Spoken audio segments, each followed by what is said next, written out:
enseñanza acerca de la misma escritura, de la Biblia. Se dice que la Biblia es el libro más editado en el mundo. Nunca se ha editado un libro que se pueda comparar con la escritura en muchos idiomas, en todos los países. Es el libro más editado en toda la historia de la humanidad. Es también, de lejos, el libro más perseguido en toda la historia de la humanidad. Bueno, eso no es raro, pero hay algo que sí verdaderamente causa preocupación, que es el libro menos leído por los seres humanos. Y otra cosa, el menos estudiado por los que dicen seguir la fe cristiana. Entonces valdría la pena hacernos todas esas preguntas. Vamos a tratar de entender cuál es el propósito o designio del libro de las escrituras, de toda la Biblia. Cuando uno llega a estudiar la escritura con responsabilidad y con seriedad y dedica tiempo al estudio de la Biblia, lo primero que va a notar o que debe tener en cuenta es que cada uno de los libros de la Biblia tiene un designio o un propósito definido. Por ejemplo, el libro de los Proverbios dice en sus primeros 7 versículos que es para entender sana doctrina, palabras de sabios, sus dichos profundos. Dice que oirá el sabio y aumentará el saber, y el entendido adquirirá consejo. Para eso es, para dar sabiduría, no de doctrina de la iglesia, sino de doctrina de vida. De doctrina de vida. Si miras en el Nuevo Testamento, el Evangelio según San Mateo fue escrito especialmente para mostrar el designio y el propósito al escribirlo. Mateo fue mostrar, por eso comienza con una genealogía de Jesucristo, fue mostrar a Jesucristo como el hijo de David al pueblo hebreo. Especialmente se cree o muchos saben o muchos dicen que el libro de Mateo, el Evangelio según San Mateo, fue escrito para los hebreos. El Evangelio según San Juan, el propósito es mostrar al Verbo hecho carne y al que nos da vida. Es un evangelio diferente a los otros. Los otros son llamados los evangelios sinópticos, y el Evangelio de Juan es diferente a los otros 3. El libro de Apocalipsis, el designio es mostrar las cosas que fueron, las que son y las que serán, y especialmente mostrar el día del Señor, el día grande y terrible del Señor, el día en que el Señor va a culminar con toda esta era de 6,000 años y viene nuevamente en gloria para mostrar y para comenzar su reino milenial sobre la tierra. Así que cada libro de la Biblia tiene un propósito, un designio, pero toda la escritura en sí tiene un designio también. O sea, la unión de todos esos libros desde Génesis hasta Apocalipsis no son libros que son diferentes en sus escritos, sino que son una unidad completa. Y lo que la escritura enseña a través de esa unidad completa es la revelación de Dios al hombre pecador. Es el plan de redención para redimir el pecado del hombre, y es desde Génesis hasta Apocalipsis una completa unidad para el que lo quiera entender y para el que lo lea con sabiduría, con entendimiento. Ahora, la Biblia en sí misma es la palabra de Dios, es la palabra de Dios. Quiero traer a colación, recuerdo una anécdota del doctor R.C. Sproul, cuando en un seminario alguien, queriendo adularlo, le dijo: doctor Sproul, usted le da vida a la Biblia cuando predica. Y él le llamó la atención de esta manera, le dijo: espere un momento, yo no le doy vida a la Biblia, yo cobro vida cuando leo la Biblia, porque la Biblia está viva, es la palabra de Dios. En el Evangelio según San Juan, capítulo 6, verso 63 dice: las palabras que yo os he hablado son espíritu y son vida. Las palabras son vida, la Biblia es vida. Por la lectura de la palabra y por la fe que infundió el Señor en nuestro corazón para creer, fue que nosotros nos convertimos, porque creímos en la palabra, porque la oímos y creímos en la palabra. La palabra de Dios permanece para siempre. Dice la Biblia: los cielos y la tierra pasarán, pero mis palabras no pasarán. El lector juicioso y el que ha nacido de nuevo sabe de qué estoy hablando. La palabra tiene vida, no solo para engendrar vida, valga la redundancia, para engendrar vida en los que hemos conocido a Cristo, sino para dar vida en el transcurso de la santificación del cristiano y de la vida, porque el propósito de la Escritura es ese es tomar al hombre pecador redimido ahora por la fe y comenzar una obra en él hasta llevarlo.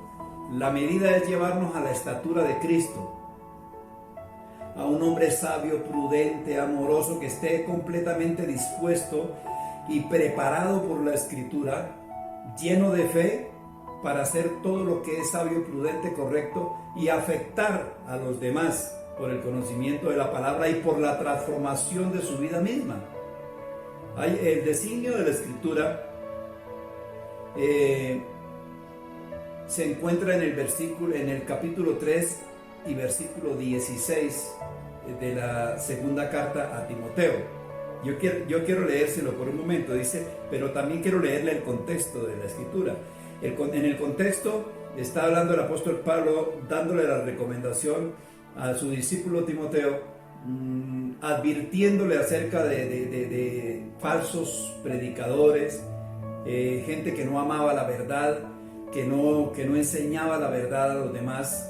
Ese es el contexto, para decirle al final que él confía en el conocimiento de las Escrituras y presentarnos a nosotros, a los que las leemos hoy, el designio general de la Escritura. Para eso es la Biblia, para cambiar nuestra vida, para darnos vida cuando estábamos muertos y después para cambiar nuestra vida. Pero hay una preocupación grande: el cristiano promedio no la estudia. El cristiano promedio cree que lo importante es el Nuevo Testamento y el Antiguo Testamento no. Pero ahí dice toda la Escritura, así como Pedro recomienda a Pablo y los libros y los escritos de Pablo.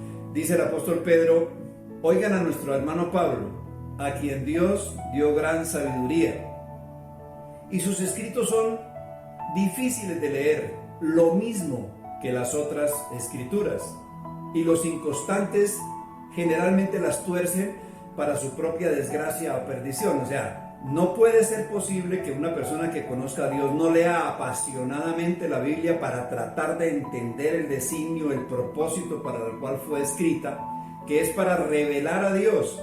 El Antiguo Testamento es importantísimo, porque si nosotros colocáramos el Nuevo Testamento y no tuviéramos en cuenta el Antiguo, no sabríamos absolutamente de dónde vino Cristo, por qué vino Cristo. Eso lo explica el Antiguo Testamento desde Génesis, en la época del Levítico, el llamamiento de Abraham, las promesas que Dios hizo en Abraham. Dijo que era descendiente de Judá, que era hijo de David. Todo el carácter de Dios en el trato con el pueblo que tenía la promesa del Mesías. Todo el trato de la Biblia en el Antiguo Testamento nos revela el carácter de Dios. Así que como cristianos debemos conocer al Señor, debemos tener un concepto claro de lo que es el Señor, y ese concepto claro en la Escritura nos lleva al Nuevo Testamento para leerlo con entendimiento, que es prácticamente el cumplimiento o el clímax de su revelación, que es la cruz del Calvario. Entonces, lo increíble es que un cristiano promedio no sepa esto, que es básico para la fe cristiana, que no solo que no lo sepa, sino que no valore la Biblia como la regla de conducta y de fe para crecer, para desarrollar. Por eso es que hay dentro de las iglesias cristianas hay cristianos que que dan pena, que no conocen la escritura, que no saben para qué fue escrita, que hay libros que jamás han abierto, que tienen temor de abrir un libro en el Antiguo Testamento porque dicen que no entienden nada. Pero toda la escritura es útil, toda, no el Nuevo Testamento, sino toda la escritura. Cristo está desde el primero, segundo, tercer versículo de Génesis hasta el final. Él es el primero y el último, el alfa y el omega, el principio y el fin. Todas las cosas por Él, dice el Evangelio según San Juan, por Él y para Él fueron hechas. En Él estaba la vida, dice. En Él estaba la vida. Por eso Él mismo en Juan 6:63 dice, las palabras que yo os he hablado son espíritu y son vida. La Biblia está viva, mi estimado hermano, pero hay que aprenderla, hay que entenderla, hay que amarla, hay que leerla, hay que estudiarla y permitir que las palabras de Dios, la palabra de Dios, cambie nuestra vida.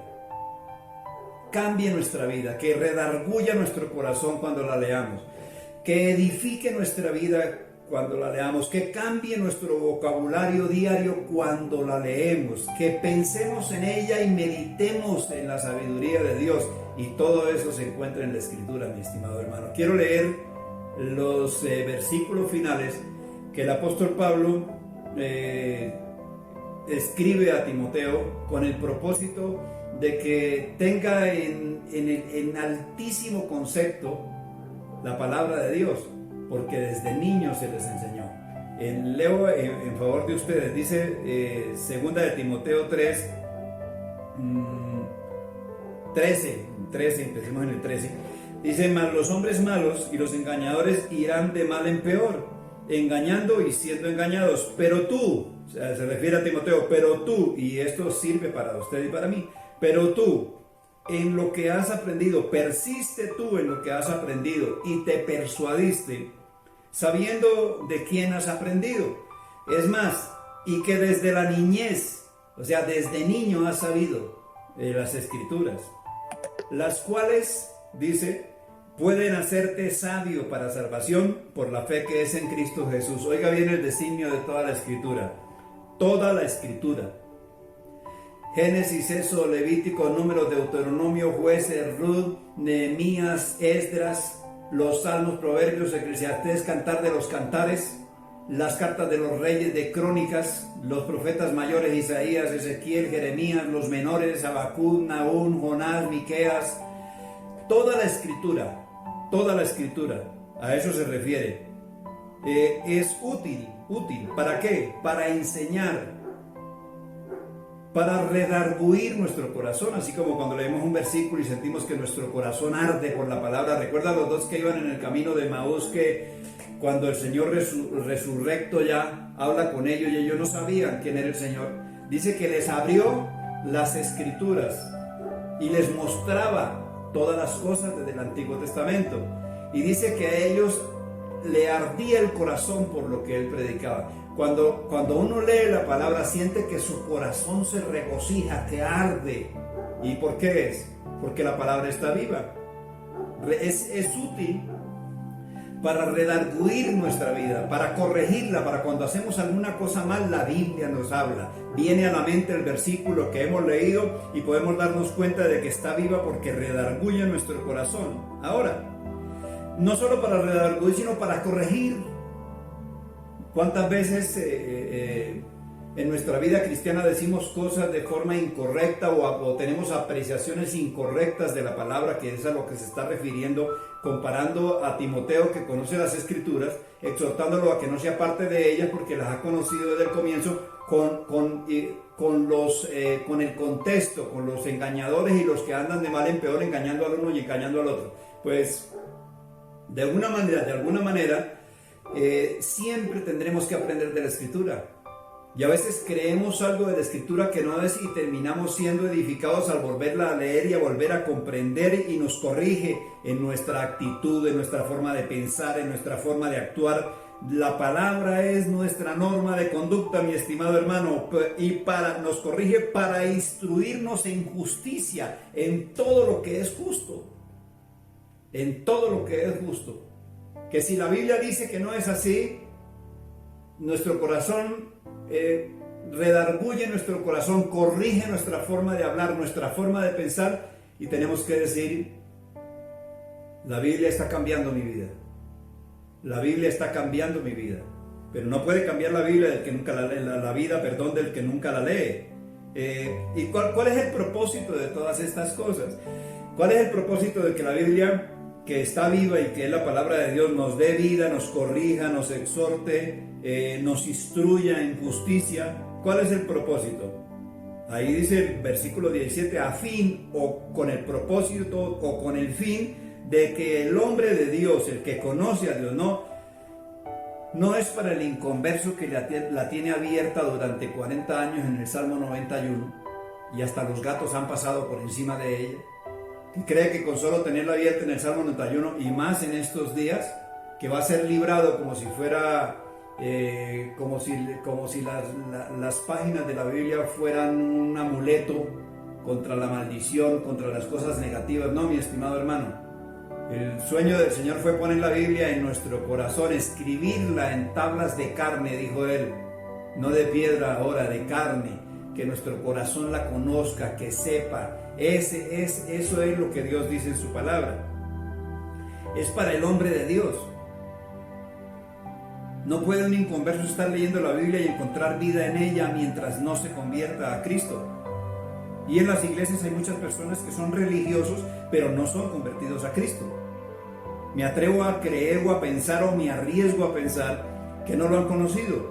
El que conoce a Dios, el que ha sido salvo, el que ha entendido el sacrificio en la cruz, lee la Biblia. Es una de las características del cristiano, es una forma de mostrar los frutos en la vida cristiana, es esa, que amamos la palabra. Que la amamos no solo para ponerla debajo del brazo y sudarla, no, para entenderla, para estudiarla, para aplicarla a nuestra vida, con el firme propósito de que aquel hombre pecador que fue lavado en la sangre de Cristo se desarrolle como cristiano, crezca, madure, sea sabio, prudente, honesto, modesto, sencillo. Para eso es la Biblia, ese es el propósito. Y esté junto con todas esas cosas, dice Pablo, enteramente preparado para hacer toda buena obra, toda clase de bien. Yo digo, además, aprender a cerrar la boca, a abrirla, a pensar, a entender, a comprender, a ser sabio, amoroso. El apóstol Pedro lo dice de la siguiente manera, y quiero terminar con eso, que exhorta también, y dice de la siguiente manera. Dice, vosotros también, dice que los participantes de la naturaleza divina, pero dice, nosotros también poniendo toda diligencia, oiga bien, toda diligencia, no haciéndolo con pereza, ni voy a leer un devocional porque es que hace como 20 días que no leo la Biblia, voy a abrirla y leo el Salmo 23 para limpiar mi conciencia. No, con toda diligencia, o sea, apasionados por la lectura de la palabra. Por esto mismo, poniendo toda diligencia, por esto mismo, añadid a la fe inicial que nos trajo a Cristo, añádale virtud. Virtud es una buena disposición para hacer el bien, y es la palabra la que nos lo enseña. Conocimiento, es la Biblia la que nos da conocimiento. Nos da conocimiento de su Hijo, del Señor, de su carácter, de sus atributos, de su inmutabilidad, de la eternidad, de los tiempos pasados, de los tiempos presentes y aún de los tiempos venideros, porque ya nos lo reveló. Nos da conocimiento de las cosas, nos ayuda, por ejemplo, a discernir el comportamiento del hombre natural y la maldad que hay en el mundo, a discernir y a entender las maquinaciones de Satanás. Por ejemplo, en una parte de la Biblia dice, no ignoramos sus maquinaciones, o sea, tenemos conocimiento de cómo obra, de cómo trabaja, de cómo se comporta el inconverso, de la astucia que maneja el hijo de este siglo. Todas esas cosas le da conocimiento a la Escritura. Nos da dominio propio. Dominio propio, tenemos que agregar dominio propio. O sea, dominio propio es como el caballo que aunque teniendo fuerza es manso. Tener dominio propio, no dejar de tener carácter porque el carácter es bueno, es dominar el carácter, es saber callar cuando hay que callar, saber hablar cuando hay que hablar, paciencia. Todas estas cosas hay que agregarle a la fe inicial, paciencia. Y paciencia es soportar pruebas sin rebelarse. Ya lo he dicho en otras predicaciones, no es andar despacio, es soportar pruebas sin rebelarse. A la paciencia piedad, a la piedad afecto fraternal y al afecto fraternal amor. Oiga bien con lo que termina, porque si estas cosas no están en vosotros, y no solo están, sino no abundan en vosotros, dice, no os dejarán estar ociosos. Si abundan, no os dejarán estar ociosos ni sin fruto en cuanto al conocimiento del Señor Jesucristo. No puede ser posible que nosotros como hijos de Dios conozcamos a Cristo y no fructifiquemos para que los demás puedan ver nuestro fruto y puedan glorificar al Señor a través de nuestras vidas. Ese es el propósito de la Escritura.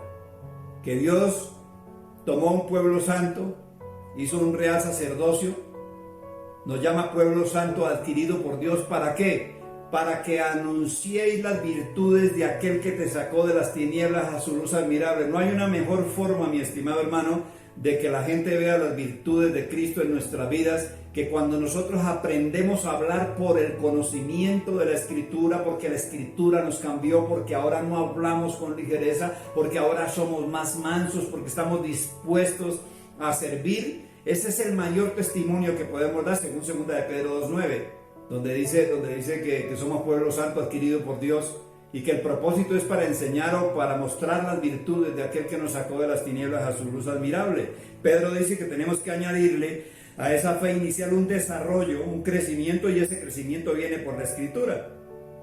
Pero el que no lo hace, dice, al que no tiene estas cosas, tiene la vista muy corta, es ciego y ha olvidado la purificación de sus antiguos pecados. O sea, nació de nuevo, supuestamente Dios perdonó sus pecados, pero no da fruto. Entonces la Escritura es útil para eso, mi estimado hermano. Es útil para redarguir, para corregir, para instruir en justicia, para hacernos un hombre perfecto a la estatura de Cristo, con el propósito firme de mostrar sus virtudes, de mostrar las virtudes de Cristo en nuestra vida. Pero es la palabra de Dios. La palabra de Dios. No es solo para leer el Salmo 23 y el 91, mi estimado hermano. Es para leerla toda y entenderla.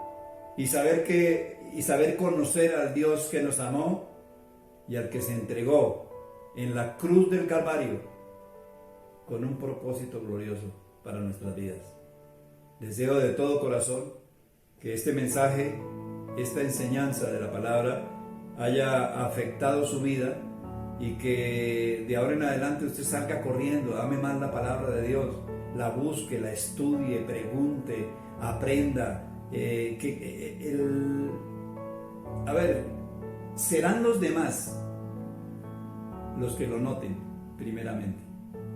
Cuando vean que nuestras vidas son transformadas, entenderán entonces que fue el Todopoderoso el que nos dio vida, y su palabra que está viva, sus palabras de vida transformarán la nuestra para la gloria de su nombre. Que el Señor lo bendiga a todos.